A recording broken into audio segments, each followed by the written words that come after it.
নবীজি সাল্লাল্লাহু আলাইহি সাল্লামের কাছে বলেছেন, ইয়া রাসূলুল্লাহ, আপনি আমার জন্য দোয়া করেন। আমরা অনেক সময় আলেম ওলামাদের কাছে দোয়া চাই, ইমাম সাহেবের কাছে দোয়া চাই, মাদ্রাসার উস্তাদের কাছে দোয়া চাই, পীর বুজুর্গদের কাছে দোয়া চাই। হুজুর দোয়া করেন, আমার সন্তানের জন্য দোয়া করেন, আমার জন্য দোয়া করেন, আমি অমুক জায়গায় চাকরি করি, অমুক দেশে আছি, এই পেশায় আছি, তারাও দোয়া করেন। কিন্তু সেই দোয়াটা আল্লাহর দরবারে মঞ্জুর হওয়ার জন্য শর্ত একটাই, একটা শর্ত। একটা শর্ত, যে আপনি যে দোয়া চেয়েছেন, যার জন্য দোয়া চেয়েছেন, দোয়ার পাত্রটা ঠিক আছে কিনা। যদি পাত্র ঠিক না থাকে, উস্তাদ দোয়া করেছেন, ইমাম সাহেব দোয়া করেছেন, ওই দোয়াটা ঝুলন্ত থাকবে যতক্ষণ না সেই পর্দা অপসারণ না হবে। অর্থাৎ হারাম উপায়ে উপার্জিত কোন সম্পদ অথবা হারাম উপায়ে যদি কোনো দোয়া করে থাকে, ওই দোয়া আল্লাহর কাছে মঞ্জুর হবে না, ঠিক কিনা বলেন? এজন্য আমরা দোয়া করতে থাকি, শুধু দোয়া করি, কিন্তু দোয়া মঞ্জুর হয় না।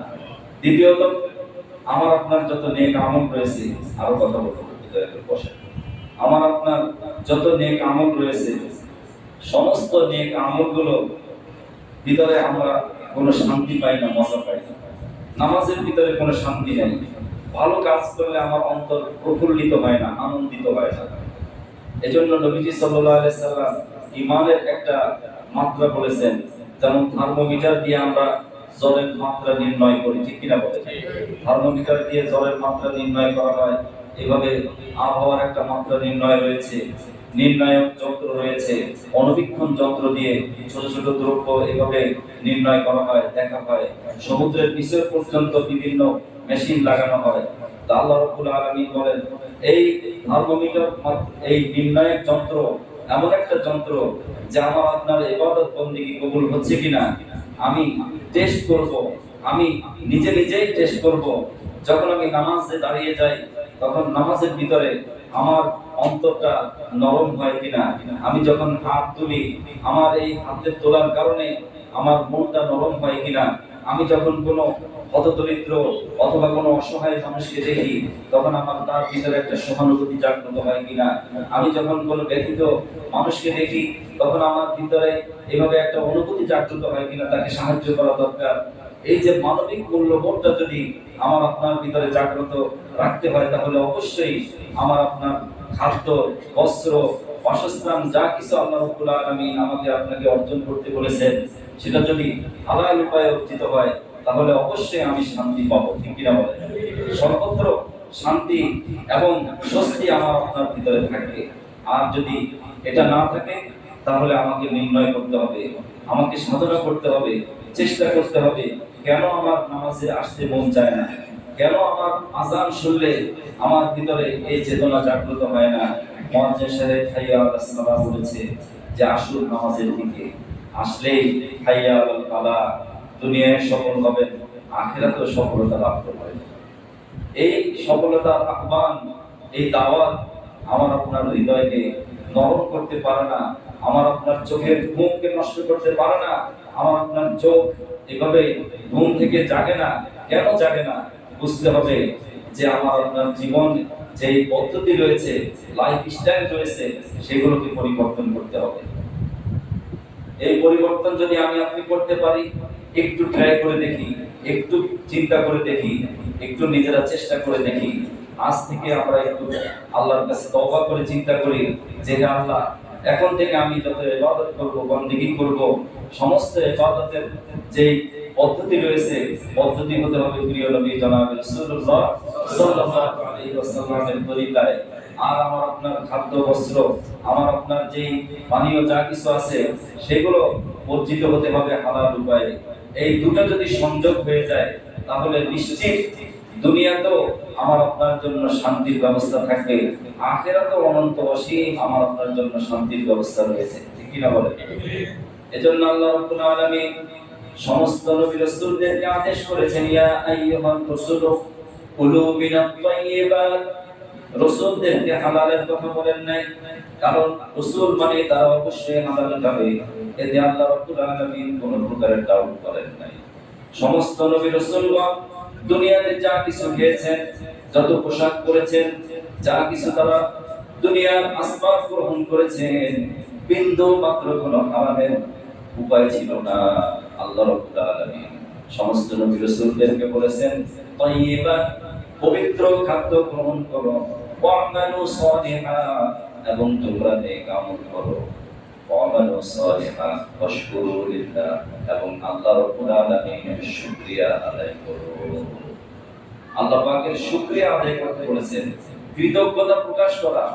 যে সামান্য খাদ্য খাবার খেয়েও কোনো ব্যক্তি যদি কৃতজ্ঞতা প্রকাশ করে, শুকরিয়া আদায় করে, মন থেকে যদি বলে আলহামদুলিল্লাহ, বলে সবাই আলহামদুলিল্লাহ, এই আলহামদুলিল্লাহ শব্দটা বললো সঙ্গে সঙ্গে আল্লাহ রাব্বুল আলামিনের তার জন্য মিজানের পাল্লা, আমলের পাল্লাকে আল্লাহ রাব্বুল আলামিন তার নেক আমলের পাল্লা ওজন দিয়ে দিবেন।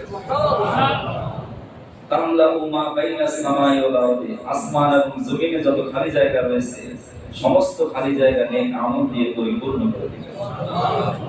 এজন্য বেশি বেশি আলহামদুলিল্লাহ বলবো।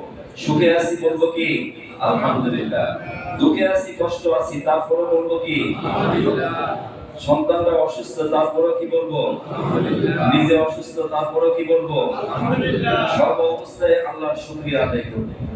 যে ব্যক্তি বেশি বেশি আল্লাহর শুকরিয়া আদায় করবে, এই শুকরিয়া আদায় করার পরে আল্লাহ রাব্বুল আলামিন নিজেই তিনি ওয়াদা করেছেন লাইন শাকারতুম লাযীদান্নাকুম, যদি তোমরা শুকরিয়া আদায় করতে পারো আমি আল্লাহ রাব্বুল আলামিন তোমার সুস্থতা, তোমার রিজিক, তোমার সন্তানের বরকত, তোমার পরিবারের বরকত, তোমার খাদ্যে বরকত, তোমার সব কিছুতে আমি আল্লাহ রাব্বুল আলামিন বরকত দান করে দেব।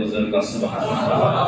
আর এই বরকত দুই ভাবে হতে পারে, হয়তো যে দ্রব্য রয়েছে, যে খাদ্য সামগ্রী রয়েছে অথবা যে বস্তু রয়েছে তার ভিতরে পরিমাণ আল্লাহ রাব্বুল আলামিন বৃদ্ধি করে দিবেন, অথবা সামান্য যতটুকু খেয়েছে যতটুকু আছে তাতে আল্লাহ রাব্বুল আলামিন তাদেরকে তৃপ্ত করে দিবেন। তাদের ভিতরে না খাওয়া, না পাওয়া অথবা অভাবের এই বেদনা তাকে তাড়িত করবে না, হারাম উপায় উপার্জন করার জন্য তাকে ব্যস্ত করবে না। সে নিরিবিলি থাকবে যে আমি মাসের টাকা যা পাই এতটুকু দিয়ে যেন আল্লাহ আমাকে শান্তিতে রাখে, সন্তানদেরকে যেন নেক বানায়, আমি যেন সুখে থাকি, আমার স্ত্রী পরিবার পরিজন, আমার মাতা পিতা, আমার পরিবার পরিজন যা আছে তারা যেন আল্লাহ রাব্বুল আলামিন সুখে রাখেন। এই জন্য বেশি বেশি দোয়া করতে হবে। হযরত ইব্রাহিম আলাইহিস সালাম দোয়া শিখিয়েছেন, আমাদের প্রিয় নবীজি দোয়া করেছেন। সবাই পড়ি রব্বানা হাব লানা মিন আজওয়াজিনা ওয়া যুররিয়াতিনা কুররাতা আ'য়ুন ওয়াজআলনা লিল মুত্তাকিনা ইমামা। রব্বানা হাব লানা মিন আজওয়াজিনা ওয়া যুররিয়াতিনা কুররাতা আ'য়ুন ওয়াজআলনা লিল মুত্তাকিনা ইমামা। প্রত্যেক নামাজান্তে আমরা এই দোয়াটা করব। রব্বানা হাব লানা মিন আজওয়াজিনা ওয়া যুররিয়াতিনা কুররাতা আ'য়ুন ওয়াজআলনা লিল মুত্তাকিনা ইমামা। নবীজি আরো দোয়া করতেন, আল্লাহুম্মা কিনা বিহালালিকা আন হারামিকা ওয়া আগনিনা বিফadlika আম্মান সিওয়াক। হে আল্লাহ, আপনি আমার জন্য যা কিছু দিয়েছেন, আমার জন্য যেটা বরাদ্দ করেছেন, আমি যে পরিমাণ খাদ্য আমার জন্য আল্লাহ আপনি নির্দিষ্ট করেছেন, আমার জন্য যেটা মজুদ করেছেন, আমার জন্য যেটা বরাদ্দ করেছেন, তাতে আমাকে তৃপ্ত হওয়ার মতো তৌফিক দান করে দেন। কারণ দুনিয়াতে যে মানুষের যত চাহিদা আছে, এই চাহিদা দুনিয়ার কোনো মানুষ পূরণ করতে পারবে না, আল্লাহ ছাড়া। পারবে?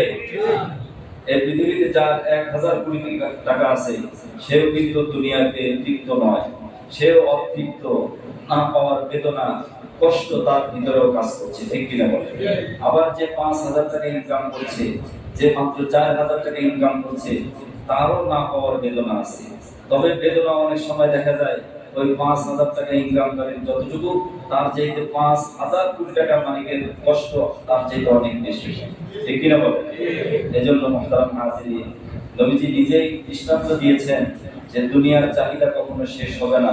তখনই শেষ হবে যে ব্যক্তি শুধু বলবে দুনিয়া, টাকা টাকা, আমার এটা চাই ওটা চাই।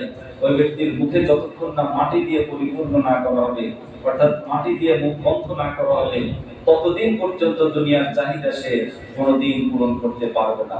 আসুন আল্লাহ রাব্বুল আলামিন যেন আমাদের সবাইকে বৈধ উপায়ে উপার্জন করার তৌফিক দান করে দেন। আমাদেরকে আল্লাহ রাব্বুল আলামিন যা দিয়েছেন তাতে যেন আমরা শুকরিয়া আদায় করে আল্লাহ পাকের হুকুম পালন করতে পারি।